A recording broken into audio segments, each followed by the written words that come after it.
Break of this world's chain. We adore thee, who mourn love.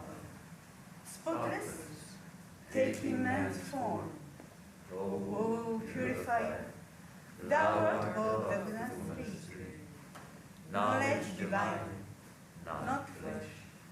Thou whom the cosmos wears, a diamond at its heart. Let us look deep in thine eyes. They are bright with the wisdom of God, that can wake us from Maya's spell. Let us hold fast to thy feet, treading the ways of the world to safety. O drunk with love, God drunken lover, in thee all paths of all yogas meet. Lord of the worlds, thou art ours, who art born a child of thy time, easy of access to us. O merciful, if we take any hold upon God in our prayer, it is by thy grace alone, since all thine austerities were practiced for our sake. How great was thy sacrifice, freely choosing thy birth in this prison, our iron age, to unchain us and set us free. Perfect, whom lust could not taint, nor passion nor gold draw near. O Master of all who renounce, fill our hearts full of love for thee. Thou hast finished with fear and with doubt, standing firm in the vision of God, refuge to all who have cast fame, fortune, and friends away. Without question thou shelterest us, and the world may see in its wrath. Sing strong to the puddle that fills us with footprint in the clay.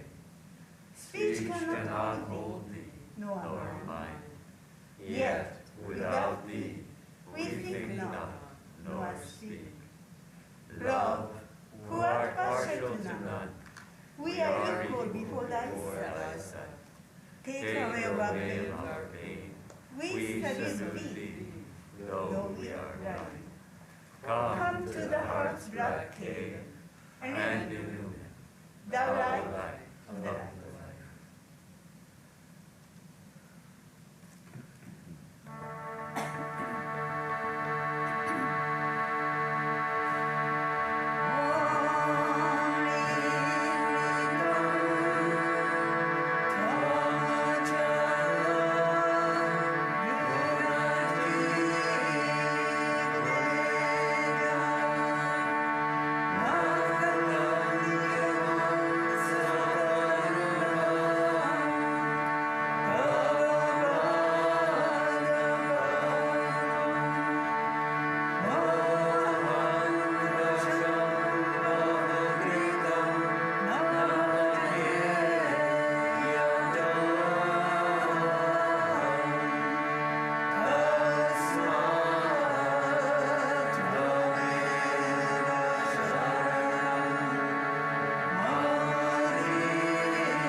Today is a blessed day of Swami Vijnanananda's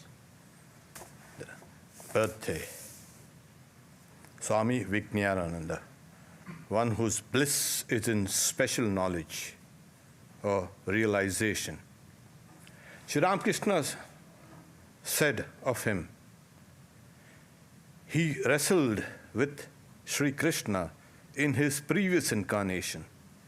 He is not an ordinary person. And on his third visit to Sri Ramakrishna had asked him, "Can you wrestle?" And he stood up ready to grapple with the young boy. The young boy thought he was strong and muscular, and Sri Ramakrishna thin and weak looking. So when they grappled, he says, that touch made me completely helpless. I lost my physical strength. I went into ecstasy, and the hair of my body stood on end. Releasing me, the master said with a smile, "Well, you're the winner." With those words, he sat down on his cot again. I was speechless. wave after wave of his bliss engulfed my whole being. I was pondering on the fact that the Master had not won physically, but his spiritual power had completely subdued me.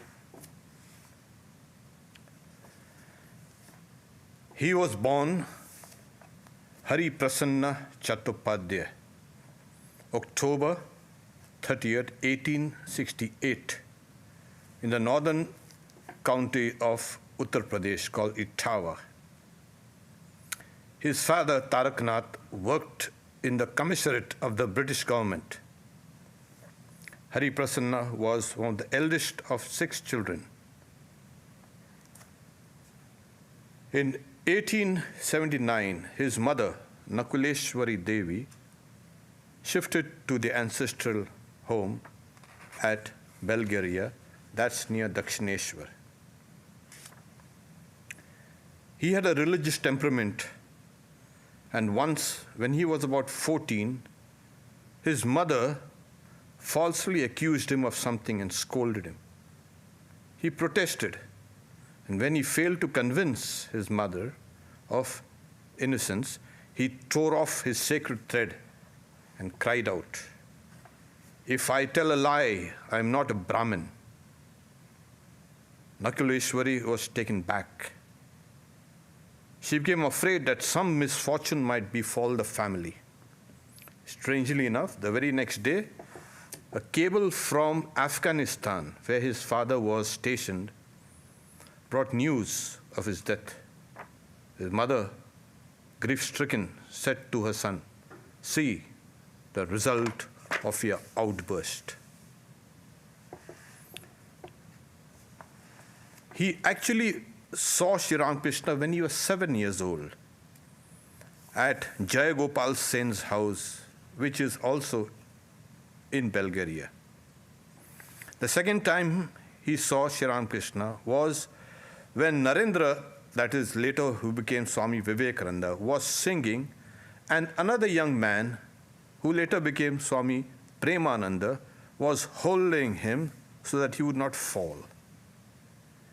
The Master was in Samadhi, oblivious of his surroundings. One thing that struck him on this visit was, from the base of the Master's spine right up to his head, the whole column had become inflated like a thick rope.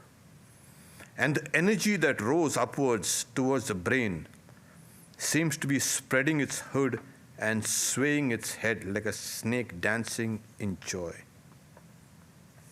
Hari Prasanna entered St. Xavier's College in Calcutta, and one of his classmates was Sharat Chandra Chakravarti, later Swami Shardananda. During his college days, Hari Prasanna visited Sri Ramakrishna several times. One evening, Sri Ramakrishna had asked him, "Why don't you visit me now and then?" Saying, "I don't feel like. And besides, I can't even meditate." Saying, "What do you mean you can't meditate?" Then Sri Ramakrishna said, "Come close." And the young boy related what happened. He asked me to stick out my tongue. When I did, he drew a figure on it with his finger. My whole body began to tremble, and I felt an unspeakable bliss within. Then the Master said, "Go to the Panchavati and meditate." Following his instructions, I slowly moved towards the Panchavati. As I sat to meditate, I lost outward consciousness. When I regained my ordinary state of mind, I saw the Master seated by me. He was rubbing my body with his hands. His face shone with a heavenly smile. I was still in an intoxicated mood. Sri Ramakrishna said, "Well, how was your meditation now?" "It was very good, sir," the boy replied. Then the Master said, "From now on, you will always have deep meditation." "Did you have a vision?" Sri Ramakrishna. And the young boy reported his experience to the master as faithfully as he could. That was the beginning of his religious instructions.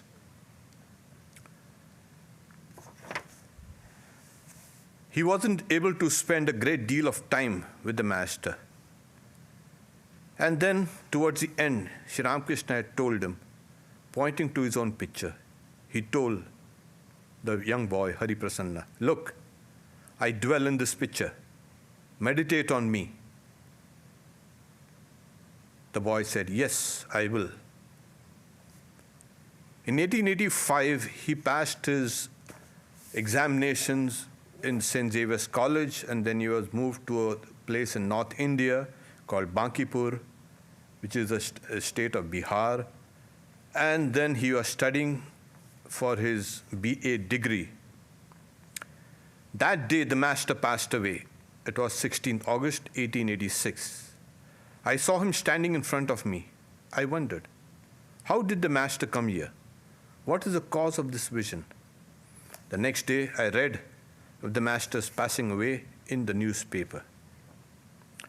In 1887, he graduated from the college and went to another college in Pune to study civil engineering. He was brilliant and he was greatly loved by his professors and classmates. Because his father had died in his childhood, Hari Prasanna had to work till his family was financially secure. He provided for his mother and also for the education of his brothers and sisters. When Swami Vivekananda had returned from the West in 1897, he took Hari Prasanna with him on his travels in various parts of India. And during their tour, they visited old Hindu temples. Vivekananda discussed the architecture of the future Ramakrishna temple and expressed his own ideas how the temple should be built. On the return to the monastery, Hari Prasanna drew a sketch of the Ramakrishna temple using Swamiji's ideas as his guide. He sketched a couple of times, revised it, and finally Swami Vivekananda agreed on one sketch. Swami Vivekananda also wanted to build a ghat on the river Ganga, embankment. One hot summer day, while supervising the construction work of the embankment, Vijnanananda became thirsty. He noticed that Vivekananda was enjoying a cool drink on his upper veranda. Presently, one of Swamiji's attendants carried a glass to him and said, "Swamiji has sent this cold drink to you." Vijnanananda took the glass and found only a few drops. He was disappointed and piqued by Swamiji's practical joke. However, he drank those few drops as prasad, and strangely enough, his thirst was instantly quenched. He was dumbfounded. In the evening, Vijnananda was asked by Swamiji, "Did you like the drink, cold juice?" Yes, I did, he says. And then described his experience. He used to take snuff. And once Swamiji went to Calcutta and bought up some snuff, and that delighted Vijnanananda. And seeing his delight, Swamiji also was so delighted. He once took Vijnanananda to pay respects to Holy Mother at Udbodhan, because Vijnanananda never liked to stray away from Belur Math, and he was not a frequent visitor to Holy Mother. So Swamiji took him along. He accompanied Swamiji, Peshan. That was what Swamiji used to call him, Peshan. That was the nickname. "Did you salute the Holy Mother?" "No, Swamiji, I did not," said Vijnanananda. "What? Go right now and bow down to the Mother," said Swamiji.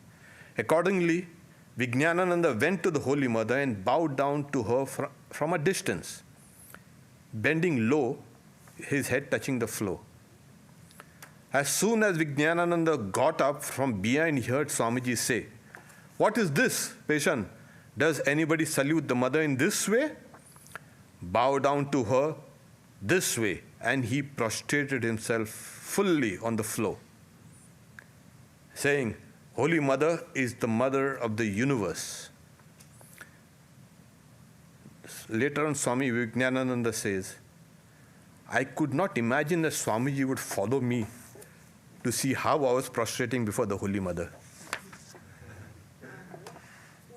And at another time, he asked Swamiji, "Does the Master accept the food which we offer in the shrine?" "Yes, he does," replied Swamiji. "A ray comes out of his third eye and touches the food. If you want, I can show it to you today in the shrine." But he took his word for it, obviously.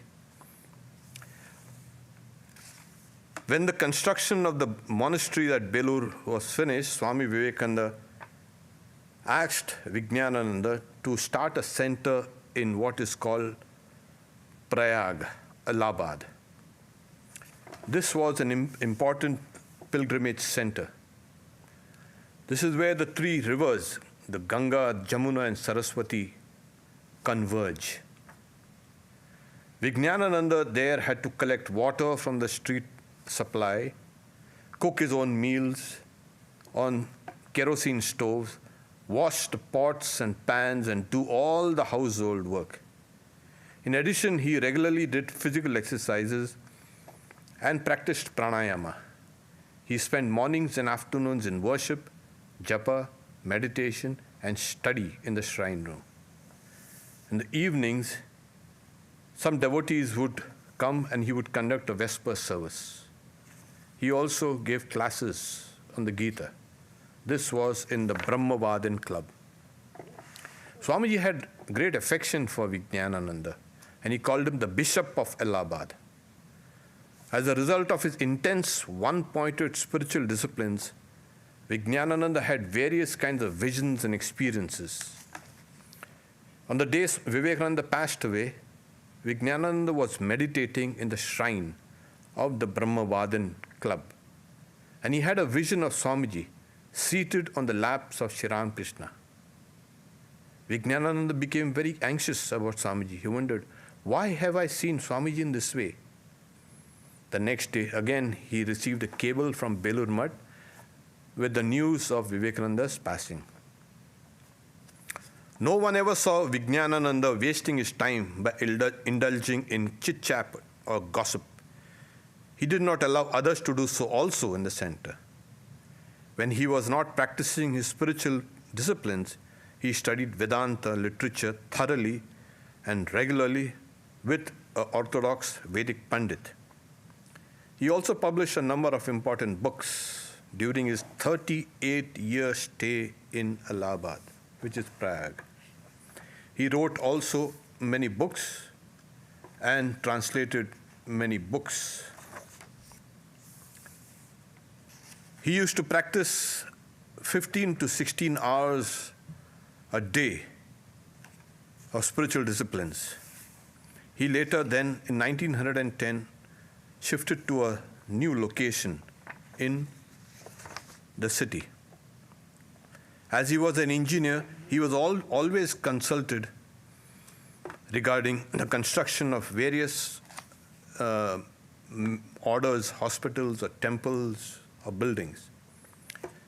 One time he had been invited to oversee the construction work at Benares. He had an accident and he was taken to the center. He had high fever. And he was praying, "Lord Vishwanath, I have come to your city to work for the Master. Why has this accident happened?" In the middle of the night, it was around 2 a.m., he says, "I saw Shiva with matted hair and smiling face appear before me. I said, 'Oh Shiva, have you come to take me? But I cannot go now. I have to complete the Master's work first.' He didn't listen to me. Smiling, Shiva came forward and then embraced me Immediately my body became as cold as ice. I then said to him, "Goodbye now. I shall have to do the master's work." Lord Shiva laughed and left. Strangely enough, in the morning, he felt no fever and also his wounds were all healed. When he visited Sarnath and he spoke about his experience, saying, "I had a wonderful vision. I saw a formless ocean of light, and the whole universe was gradually merging into it. Like a speck, I was watching that blissful glow with wonder, standing on the shore of that ocean of light. I was beside myself. Then, in a twinkling of an eye, the universe completely disappeared, and from that ocean of pure consciousness, the compassionate, loving form of Buddha appeared. What joy! Even now, while describing it, I feel that joy." And after that vision, for 3 days, he felt continuous bliss within him. He also, though stationed in Allahabad, visited many places in India, especially in the South India.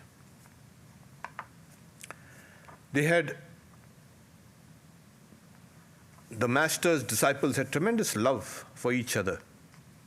Once Brahmananda told some of his disciples, "Swami Vijnanananda has come from Allahabad. Have you met him? Please go and pay obeisance to him. He is an ore of Brahman, and having attained that supreme state of beatitude, he is calm and silent. It is difficult to recognize him. He generally avoids people." After Brahmananda passed away in 1922, Shivananda became president. And when Shivananda was ill and suffered a stroke, Vijnanananda had gone to see him, and Shivananda placed his hands on his head, and Vijnananda describes his experience. That day, Swami Shivananda Mahapurush Maharaj laid his hands on my head. His touch changed my mental attitude. He passed on to me his great desire to help people spiritually and to assume responsibility for them. I now feel that as long as I live and I have the least strength in my body, I shall do the same and give the Master's name to all. His great work was to consecrate the Ramakrishna temple. He oversaw the designs, the construction, and Vivekananda had expressed an earnest desire to have the relics of the Ramakrishna permanently housed there in that. So when in 1935, he relaid the foundation stone 100 feet from the designated spot, it took then 3 years for the temple to be constructed. In 1938, when Dr. Carl Jung, the celebrated psychologist, came to Belur Mutt, he asked Vijnanananda, "Did Swamiji give you the idea to build this Ramakrishna temple?" "Yes, he did," replied Vijnanananda.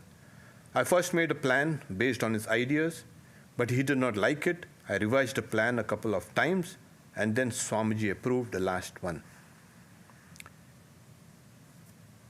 So in January 1938, Vijnananda came to Belur Mutt for the consecration of the temple.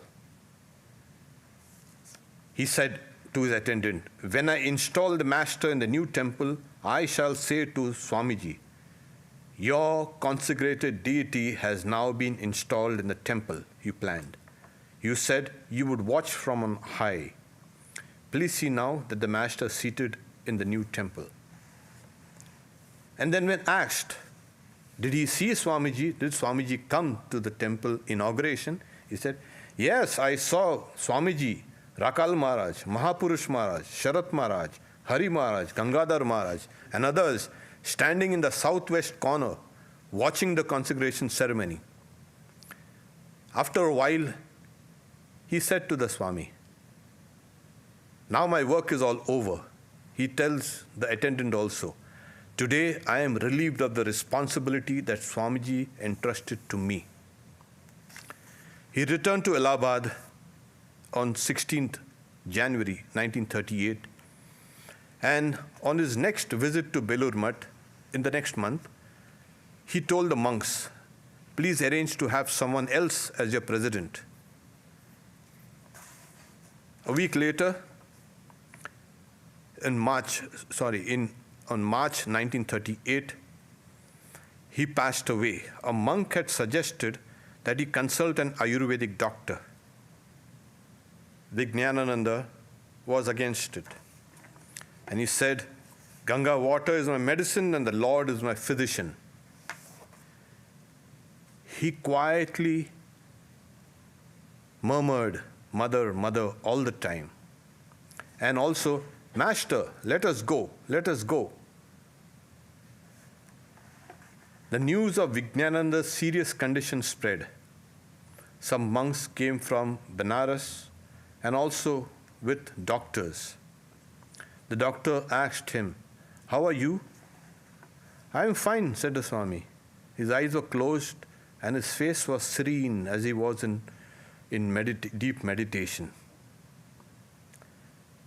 Seeing the end imminent, the monk put a little Ganga water into his mouth, and the other monks began to chant, "Om Namo Bhagavate Ram Krishnaya," salutations to Bhagavan Ram Krishna.